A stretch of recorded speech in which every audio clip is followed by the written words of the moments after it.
Hello मेरे प्यारे दोस्तों, तो कैसे हैं आप लोग। मैं ऐसा और उम्मीद करता हूं कि आप लोग बहुत अच्छे होंगे, अपने घर में होंगे, स्वस्थ होंगे, मस्त होंगे। अगर मेरी ये वीडियो अच्छी लगेगी तो प्लीज़ सब्सक्राइब करना ना भूलिएगा। तो ये हमारा एक साइंस का प्यारा सा चैप्टर है जिसका नाम है रासायनिक अभिक्रिया एवं समीकरण। ये साइंस का पहला चैप्टर है।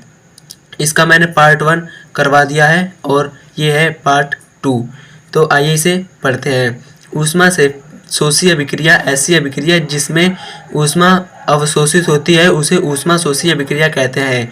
इसे पहचानने का तरीका है, अभिकारक के आगे यदि प्लस ऊष्मा प्लस KCl प्लस ऊर्जा प्लस Kg या तीर पर ऊष्मा हो तो वहाँ ऊष्मा शोषी अभिक्रिया होती है। जैसे CaCO3, यानी यहाँ तीर के ऊपर ऊष्मा लिखा है तो यहाँ ऊष्मा शोषी अभिक्रिया है और ये टूटता है CaO प्लस CO2 में। ये एक बहुत महत्वपूर्ण अभिक्रिया है, इसे याद भी कर लेना। और सामान्यतः वियोजन अभिक्रिया ऊष्मा शोषी अभिक्रिया होती है। ये भी महत्वपूर्ण है, ये MCQ में पूछा जाता है। तो हमारी पांचवें प्रकार की अभिक्रिया है अवक्षेपण अभिक्रिया। ऐसी अभिक्रिया जिसमें अवक्षेप का निर्माण होता है उसे अवक्षेपण अभिक्रिया कहते हैं। तो जैसे AgNO3 प्लस NaCl जब ये रिएक्शन करता है तो बनाता है AgCl प्लस NaNO3। तो यहाँ पर अवक्षेप का निर्माण होता है।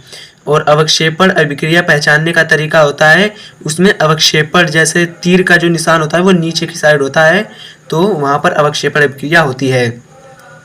तो हमारी एक और प्रकार की अभिक्रिया है दहन अभिक्रिया। ऐसी अभिक्रिया जिसमें पदार्थ O2 से अभिक्रिया कर ऊष्मा एवं प्रकाश उत्पन्न करता है, वहाँ दहन अभिक्रिया होती है। जैसे C प्लस O2 जब रिएक्शन करता है तो ये बनता है CO2 और इसमें ऊष्मा निकलती है, तो ये हमारी जो होती है ये दहन अभिक्रिया होती है। और CH4 प्लस O2 जब होता है तो ये CO2 प्लस H2O प्लस ऊष्मा निकलती है इसमें भी, तो ये भी हमारी दहन अभिक्रिया होती है। और दहन अभिक्रिया ऊष्मा क्षेपी अभिक्रिया होती है सामान्यतः। तो हमारी सातवें प्रकार की अभिक्रिया है उत्क्रमणीय अभिक्रिया। ऐसी अभिक्रिया जो दोनों दिशा में चलती है, जैसे Na2 प्लस 3H2 जब ये एक दिशा में होती है तो ये बस बनाती है 2NH3। और जब 2NH3 को गर्म करते हैं तो ये N2 प्लस 3H2 में टूट जाता है। तो हम आगे पढ़ते हैं अब हमारा। तो इसमें पहचानने का तरीका होता है हमारी उत्क्रमणीय अभिक्रिया को कि तीर का निशान आगे और पीछे दोनों ओर होता है। और अनुत्क्रमणीय अभिक्रिया ऐसी अभिक्रिया जो सिर्फ एक दिशा में होती है, जैसे CH4 प्लस O2 तो ये टूटता है CO2 प्लस H2O प्लस ऊष्मा में और प्रकाश में भी टूटता है, तो ये ऐसी अभिक्रिया को हम अनुत्क्रमणीय अभिक्रिया कहते हैं। तो ये एक ही दिशा में चलती है, आप इसे याद रखना और ये पेपर में MCQ में पूछा जाता है। तो आइए हम आगे पढ़ते हैं अपनी 9वीं प्रकार की अभिक्रिया। तो हमारी 9वीं प्रकार की अभिक्रिया है विस्थापन अभिक्रिया। तो ऐसी अभिक्रिया जिसमें अधिक अभिक्रियाशील तत्व कम अभिक्रियाशील तत्व को उसके यौगिक से विस्थापित कर देते हैं, विस्थापन अभिक्रिया कहलाता है। जैसे CuSO4 प्लस Zn जब ये इसमें अभिक्रिया होती है तो ये ZnSO4 प्लस Cu बनता है। तो जो Zn होता है वो Cu से अधिक अभिक्रियाशील होता है, तो ये Cu को विस्थापित कर देता है। तो एक सक्रियता श्रेणी है जो पेपर में हमेशा पूछी जाती है और ये 5 नंबर में आती है, तो इसकी आप डेफिनेशन भी याद कर लेना और इस सक्रियता श्रेणी में आने वाले पदार्थों को भी आप याद कर लेना। तो ऐसी श्रेणी जिसमें तत्वों को उनका अभिक्रियाशीलता से घटते क्रम में जमाया जाता है उसे सक्रियता श्रेणी कहते हैं।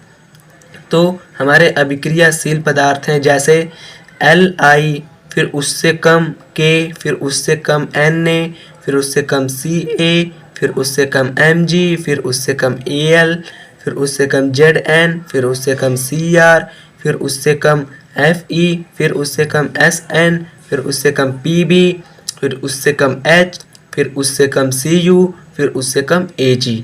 तो आप इसे याद कर लेना। तो अब हमारी एक 10वीं प्रकार की अभिक्रिया है और ये मोस्ट इम्पॉर्टेंट है, जिसपे मैंने IM लिख रखा है। तो हमारी 10वीं प्रकार की अभिक्रिया है द्विविस्थापन अभिक्रिया। इसे हम उभय अभिक्रिया भी कहते हैं। तो ऐसी अभिक्रिया जिसमें अभिकारकों के मध्य आयनों का आदान प्रदान होता है, जैसे BaCl2 प्लस N2SO4। जब इसमें रिएक्शन होती है तो ये BaSO4 प्लस 2NaCl में टूटता है। तो जब देखो यहाँ पर मतलब जो होता है, तो यहाँ आदान प्रदान होता है आने का आयनों का। जैसे SO4 होता है वो Ba के पास आ जाता है, और जो Cl2 होता है वो हमारा Na के पास चला जाता है। तो इसे पहचानने का तरीका होता है, अभिकारक में 2 यौगिक, उत्पाद में भी 2 यौगिक। इसमें टोपियाँ बदलती है, जैसे Ag है वो Cl के पास चला गया और Na है वो NO3 के पास चला गया। ये इसकी दूसरी प्रकार की अभिक्रिया है। तो हमारी 11वीं अभिक्रिया है उपचयन अभिक्रिया। इस अभिक्रिया को हम ऑक्सीकरण अभिक्रिया भी कहते हैं। तो ऐसी अभिक्रिया जिसमें ऑक्सीजन में वृद्धि होती है और हाइड्रोजन में कमी आती है, जैसे E- यानी इलेक्ट्रॉन ऋणात्मक का त्याग होता है, तो उपचयन ऑक्सीकरण अभिक्रिया कहते हैं। तो इसमें आवेश में वृद्धि यानी जो इलेक्ट्रॉन का त्याग, तो इसको हम कहते हैं आवेशों में वृद्धि होती है। और हमारी 12वीं प्रकार की है उपचयन या ऑक्सीकरण अभिक्रिया। तो जो हमारी उपचयन अभिक्रिया ने हमने पढ़ ली। अब हमारा दूसरे प्रकार का है अपचयन अभिक्रिया। तो ऑक्सीजन में कमी और हाइड्रोजन में वृद्धि और इलेक्ट्रॉन ग्रहण होते हैं, उस अभिक्रिया को उपचयन या अवकरण विधि कहते हैं। इसमें आवेश में कमी होती है। तो उपचयन और अपचयन अभिक्रिया ये दोनों एक साथ होती है। तो जैसे CuO है और प्लस H2 है, तो अभिक्रिया के बाद ये हो गया Cu प्लस H2O। तो CuO और Cu में हमारी उपचयन अभिक्रिया है, क्योंकि इसमें जो है वो ऑक्सीजन मतलब ऑक्सीजन की कमी हुई है, और हमारे जो H2 है और यहाँ पर H2O, तो यहाँ हमारी अपचयन अभिक्रिया है, क्योंकि यहाँ पर ऑक्सीजन में वृद्धि हुई है। तो हमारी 13वीं प्रकार की एक और अभिक्रिया है, आइए हम उसे भी अच्छे से पढ़ लेते हैं। तो देखो मैंने लिखा भी है यहाँ पर कि जो ऑक्सीकरण एवं अपचयन अभिक्रिया होती है वो हमेशा साथ साथ चलती है। तो हमारी 13वीं प्रकार की है रेडॉक्स अभिक्रिया। ऐसी अभिक्रिया जिसमें ऑक्सीकरण एवं उपचयन दोनों होता है, उसे रेडॉक्स अभिक्रिया कहते हैं। तो ये उपचयन अपचयन अभिक्रिया, इसे हम हिंदी में कहते हैं और इंग्लिश में रेडॉक्स अभिक्रिया कहते हैं। तो जिसमें अपचयन होता है उसे ऑक्सीकारक कहते हैं, और जिसमें ऑक्सीकरण होता है उसे अपचायक कहते हैं। तो इसे आप याद रखिएगा, ये भी एक बहुत महत्वपूर्ण अभिक्रिया है जो पेपर में हमें हर साल 2 नंबर में पूछी जाती है। तो जब धातु, वायु, नमी, गैस, अम्ल इत्यादि के संपर्क में आते हैं तो उस पर एक नई परत चढ़ जाती है एवं धीरे धीरे धातु खराब होने लगती है। इसे ही संक्षारण कहते हैं।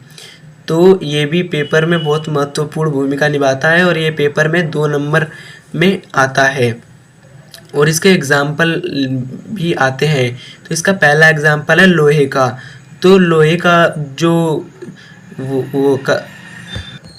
लोहे का तत्व होता है उसे हम Fe से दर्शाते हैं, पर जब O2 से और H2O के कारण वह जब इनके संपर्क में आता है तो वह भूरे रंग की उस पर परत जम जाती है, जिससे उसके ऊपर कार्बन आ जाता है। तो हमारा दूसरा है तांबा। इसे Cu से दर्शाते हैं और यह CO2 और H2O के कारण इस पर हरे रंग की परत जम जाती है। और हमारी एक और है जिसे जो है चांदी। तो चांदी को हम Ag से दर्शाते हैं। इस पर S यानी सल्फर के कारण इस पर काले रंग की परत जम जाती है। आप इसे याद रखिएगा। तो हमारा एक आगे है, तेल एवं वसा युक्त पदार्थ वायुमंडल की O2 से क्रिया करके ऑक्सीकृत हो जाते हैं, जिससे उनके गंध एवं स्वाद में परिवर्तन होने लगता है। इसे ही विकृत गंधिता कहते हैं।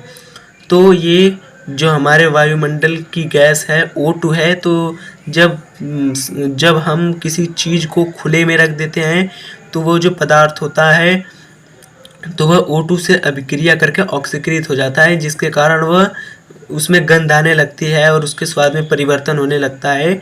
तो यह विकृत गंधिता के कारण होता है। इसको रोकने का उपाय है वायुरोधी बर्तनों का उपयोग और नाइट्रोजन एवं हीलियम गैस का उपयोग और फ्रिज में रखकर। तो जैसे आप किसी चीज़ को फ्रिज में रखते हैं तो वह ऑक्सीकृत नहीं होती है। और जैसे हमारे जो कुरकुरे आते हैं तो उसमें नाइट्रोजन गैस भरी होती है, जिसके कारण वह ऑक्सीजन से अभिक्रिया नहीं कर पाता है और हमेशा करारे रहता है। तो इनके विकृत गंधता को रोकने के उपाय है ये, आप इन्हें याद रखिएगा। तो अब हमारा है ऐसी समीकरण जिसमें तीर के दोनों ओर परमाणुओं की संख्या समान हो उसे संतुलित रासायनिक समीकरण कहते हैं। जैसे Na2+3H2 जब ये रिएक्शन होती है तो इसमें होता है 2NH3। तो यहाँ पर N के 2 परमाणु हैं और उत्पाद में भी N के 2 परमाणु हैं। और जो हमारा हाइड्रोजन है उसमें 3 दूनी 6 परमाणु हैं और यहाँ पर इसमें भी 3 दूनी हाइड्रोजन के 6 परमाणु हैं। तो ये हमारी जो समीकरण है ये एक रासायनिक संतुलित समीकरण है। तो श्वसन के दौरान ली गई ऑक्सीजन शरीर में उपस्थित ग्लूकोज का विखंडन कर ऊर्जा निर्मुक्त करती है, क्योंकि इस अभिक्रिया में ऊर्जा निकलती है। इसी कारण श्वसन को ऊष्माक्षेपी अभिक्रिया कहते हैं। तो जैसे मैंने आपको पहले भी बताया था और अब भी बता रहा हूँ, तो O2+ जब ये ग्लूकोज यानी C6H12 और O6 से जब अभिक्रिया करता है तो ये CO2+H2O प्लस ऊर्जा का निर्माण करता है। तो जो हमारा भोजन होता है हमारे शरीर में जो होता है, तो जब हम सांस लेते हैं तो उसमें ऑक्सीजन गैस हमारे भोजन को तोड़ता है, तो हमारे अंदर जो कार्बन डाइऑक्साइड गैस होती है वो उत्पन्न होती है और जो जल होता है वो उत्पन्न होता है और हमें ऊर्जा मिलती है, जिसके कारण हम इधर उधर चल फिर पाते हैं। वो हमारी ऊर्जा के कारण ही होता है। तो 2 ऐसी धातु हैं जिनका संक्षारण बहुत कम होता है, जिसका नाम है Au यानी गोल्ड मतलब सोना और Pt यानी प्लेटिनम। तो इन 2 धातुओं का संक्षारण कम होता है, इन पे रिएक्शन बहुत कम होती है। तो संक्षारण के लाभ यानी संक्षारण से धातुओं में विद्युत का प्रभाव आसानी से होने लगता है, क्योंकि देखो जब लोहा होता है जब वो मतलब उस पर कार्बन की परत जम जाती है तो उसमें जो विद्युत होती है वो बहुत तेज़ी से बढ़ती है। तो ये इसके लाभ होते हैं संक्षारण के। तो तेल तथा वसा युक्त पदार्थ वायुमंडल की ऑक्सीजन गैस से अभिक्रिया कर ऑक्सीकृत हो जाते हैं, जिनमें उनके गंध एवं वाष्प में परिवर्तन होने लगता है। इसी ऑक्सीजन से बचाने के लिए उस पदार्थ को नाइट्रोजन गैस होती है जो उससे प्रभावित किया जाता है। तो मैंने कुरकुरा को बताया था और आपका बिस्किट हुआ। तो ये जो होते हैं जो पन्नी में आते हैं, जो दुकान पे चीज़ें मिलती हैं, तो उनमें जो गैस भरी रहती है वो नाइट्रोजन गैस होती है, जिसके कारण उसके अंदर ऑक्सीजन गैस नहीं जा पाती है और वह ऑक्सीकृत होने से बचे रहते हैं और वो हमेशा करारे होते हैं। तो यहाँ भौतिक परिवर्तन होने के कुछ एग्जाम्पल हैं, आइए हम उसे भी देख लेते हैं। तो संघनन, वाष्पीकरण, ऊर्ध्वपातन और गलना, जमना, ये सब भौतिक परिवर्तन होता है। क्योंकि जैसे आप एक बर्फ़ है तो उसका जब वो बर्फ़ जो पानी है जब वो बर्फ़ के रूप ले लेती है तो वो फिर जम जाती है, फिर उसके बाद जब वो गल जाती है तो वो फिर से पानी बन जाती है। तो ये हमारा भौतिक परिवर्तन होता है। और रासायनिक परिवर्तन तो जलना, जलाना, सड़ना, किण्वन, दहन, ये रासायनिक परिवर्तन होता है। जैसे आप लकड़ी मान लीजिए, अगर हम लकड़ी को एक बार जला देंगे, अगर वो राख बन गई तो हम राख को दोबारा लकड़ी नहीं बना सकते। तो ये हमारी रासायनिक परिवर्तन होता है। तो भौतिक अवस्था यह 5 प्रकार की होती है, जो होती है ठोस, द्रव, गैस, अवक्षेप और जलीय विलयन। तो जलीय विलयन को हम एक यू से भी दर्शाते हैं। तो असंतुलित समीकरण को हम कंकाली समीकरण भी कहते हैं, आप इसे याद रखिएगा। तो ये हमारी वियोजन अभिक्रिया के कुछ उदाहरण हैं। तो 2H2O जो होती है वो विद्युत धारा प्रवाहित करने पर 2H2 + O2 में टूटता है। और 2AgCl को जब प्रकाश से प्रभावित किया जाता है तो 2Ag + Cl2 में टूटता है। और CaCO3 को जब ऊष्मा से प्रभावित किया जाता है तो वह CaO + CO2 यानी गैस में टूटता है। तो हमारा थोड़ा सा और रह गया है, तो है AgCl और AgBr और AgI का उपयोग श्वेत श्याम फोटोग्राफी में किया जाता है। तो आप कहोगे ये श्वेत श्याम फोटोग्राफी क्या होता है, तो मैं आपको बता दूं, ऐसी जैसे हमारी पुरानी फिल्में होती थी तो वो उनमें रंग नहीं होता था, उनमें कलर नहीं होता था, तो वो बस काली ही होती थी। तो इनमें इनका प्रयोग किया जाता है हमारे AgCl और AgBr AgI का प्रयोग वैसी यानी फोटोग्राफी में प्रयोग किया जाता है। तो श्वसन को ऊष्मा क्षेपीय विक्रिया कहते हैं, मैंने आपको ऊपर भी बता दिया था। और साग सब्जी का कंपोस्ट में बनना, इसे भी ऊष्मा क्षेपीय विक्रिया कहते हैं। तो जैसे साग सब्जी होती है तो जब ये किण्वन होती है यानी जब सड़ जाती है तो ये खाद में बन जाती है। और खाद को जब हम खेत वेद में डालते हैं तो वो फसल को ऊर्जा देती है, जिसके कारण फसल अच्छी होती है। तो ये अभी हमारी एक ऊष्मा क्षेपीय विक्रिया में आती है। तो यदि AgCl और BaSFSO4 दिखे तो वहाँ अवक्षेपण अभिक्रिया होगी। आप इसे याद रखना और अवक्षेपण अभिक्रिया को पहचानने का एक आसान सा तरीका है। तो थैंक यू। अगर वीडियो अच्छी लगी हो, वीडियो से आपको कुछ सीख मिली हो, तो प्लीज़ वीडियो को लाइक, शेयर, सब्सक्राइब ज़रूर कर दीजिएगा। तो हम मिलेंगे आपसे अपनी अगली वीडियो में। और ये हमारा जो चैप्टर था ये हमारा ख़त्म हो चुका है। तो आपसे मिलेंगे अपनी अगली वीडियो।